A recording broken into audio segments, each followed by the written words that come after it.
Hi, Lisa Anderson here from A Healing Place, Complete Counseling Care. I'm the owner and a licensed professional counselor. So I'm going to talk today about relationships because many people are right now currently contained with their significant other and are finding some challenges with this. We don't typically spend 24/7 with our significant others, and it can create some issues when we are starting to spend that much time together. You will hear of certain times of divorce, and one of those times is actually when a couple retires, and it's because they're not used to spending so much time together. And also many times they focused a lot of their attention on their children and not on their relationship, so they're struggling. And if you read some articles that are coming out of China, that there's been this term referred to as COVID-19 divorce, meaning that the divorce rate has increased due to COVID-19. And this is not real surprising, because if you are a person who has not really dealt with the issues in your relationship, it's typical that during times of strain or times of where you're having to spend more time with that person, the stressors are going to increase, not decrease, and it's going to end up causing a situation of where divorce might be the decision that is made, or breaking up if you're not married. And so I really want to talk to people about this doesn't have to be the outcome. So first of all, if you're really struggling with your relationship, I would really recommend couples counseling. Couples counseling can really help you learn how to deal with the fundamental underlining issues within the relationship that has gotten you from a place of where you once were so in love with each other, you couldn't keep your hands off of each other, to a place now where you despise or dislike this person and or don't want to have anything to do with this person. That's a pretty high intense level of issues within the relationship, and that's going to take more of couples therapy than this little short video can do. This video is much more for people who are just going, oh my gosh, my significant other is driving me crazy. What can I do? So let's talk a little bit about that. So I have been with my current spouse for, it's going to be 28 years this year, and 26 of those we've been married. And in all of that time, we don't spend time together as much because he works for the railroad and I work long hours. So we're together typically 1 to 2 hours a day, maybe if we're lucky, and then Saturday afternoons and Sundays. And then I usually head off to Evanston on Sunday nights and through Tuesday nights to help babysit my granddaughter. But right now, none of that is occurring. So we're around each other quite a bit. Now he's still working, but he's getting home earlier because there's not as much to ship. So, and I'm still working, but I have breaks in between. So we're seeing each other more. We're seeing each other on Mondays and Tuesdays. We're seeing each other all day, Saturday, Sunday. And at first it felt like this was wonderful. We're getting to spend all this time together. But I've been noticing even in our own relationship, we're getting a little more snippy with each other. We're getting a little more impatient with each other. So I said to him the other night, we've got to work on this. We can't allow the fact that we're spending more time together frustrate us. So here's some ideas to help you.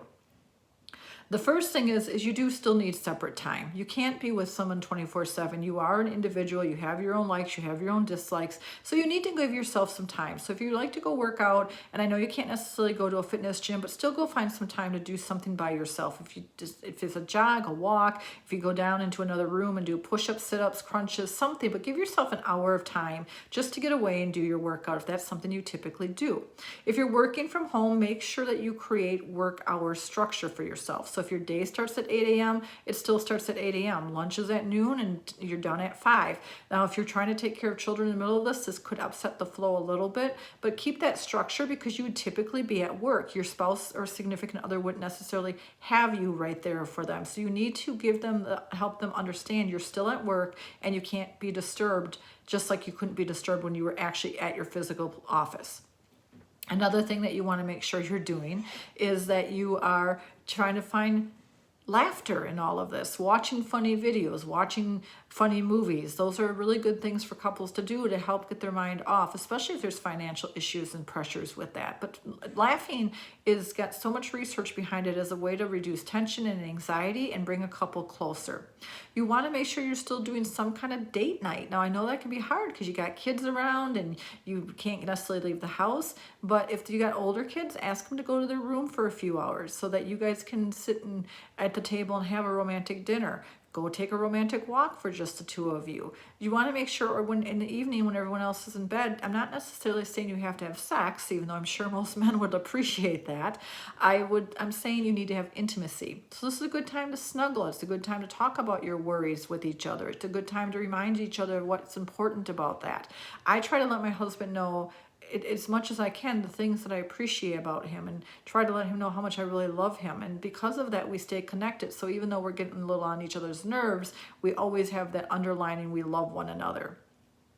You also want to make sure that you're not making jokes or making statements at your partner's expense. So this is when you're starting to get more frustrated with somebody. If you struggle with being direct in your anger, you might go to some passive aggressive tendencies, like making sarcastic remarks about your partner, or commenting to the kids about your partner, which, by the way, is one of the most detrimental things you can do, is make fun of your children's parent in front of them. They are half that person. So when you are making fun of that significant other, you are literally making fun of your children. So please don't do this. So comments that can happen that people can do are things like, let's say I burned dinner tonight and my husband was frustrated with me about something earlier. And instead of just saying to me, hey, I was frustrated with what you did so-and-so back then, he says something like, oh, well, it figures you can never make dinner right, which is at my expense. And that hurts me. So instead of doing those types of behaviors, if your partner does something that frustrates you or irritates you, it's so much better to have that conversation when it happened versus holding it in and then becoming passive aggressive. Things like not talking to them, or slamming doors, or deciding that you're just going to ignore them for the night, or you're defensive and getting upset with them and arguing why you don't do those types of things. Those are all behaviors that can create tension and problems within a relationship. So it's important that whatever you're feeling, you talk about why you're feeling it. And the way you do that is you have an I blank feel blank. So I feel angry that you did not help me with the laundry. I'm frustrated by this because there's more laundry to do and I have a lot to do also, and I need your help. So that's a conversation that's a lot different than, you never help me with the laundry, you're so lazy, which is a lot of ways how that can go. Or the other partner can say, I feel frustrated that you want me to help with the laundry when you can see that I am working longer hours and that I am trying to help with the children's homework. So it's a conversation that can start happening about the expectations of your relationship and what you both want, versus one of you getting mad and making a defensive or derogatory comment about the person, and the other person holding that anger in and becoming passive aggressive. You also want to make sure that you are staying in contact with family and friends. So you want to make sure that if you have those friends that you talk to that you would normally see during the day, that you do that same contact. Again, we need other people other than our significant others in our lives. It's not possible for one person to fulfill everything we want in our life, and it's an unrealistic expectation to think they can. So make sure you're staying in contact with those people. If you do the exercise or time alone, making sure that you're trying to be careful that you're not using derogatory comments towards each other, expressing your feelings when they're happening, and staying in contact with friends and family outside of your relationship so that you still have other outlets, you're going to find that your relationship will sustain this. And the final thing really is that, remember, this is a temporary situation and we are going to get back to our regular lives, and you want your marriage to be able to sustain this, and it can do that if you give yourselves the ability to just have the time you need.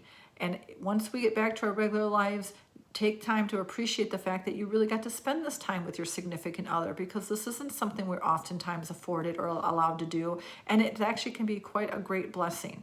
So I want you to think about, what can I do nice for my significant other today, something I haven't done in a while, to show that I appreciate them. I'll see you next time. Everyone take care. Bye-bye.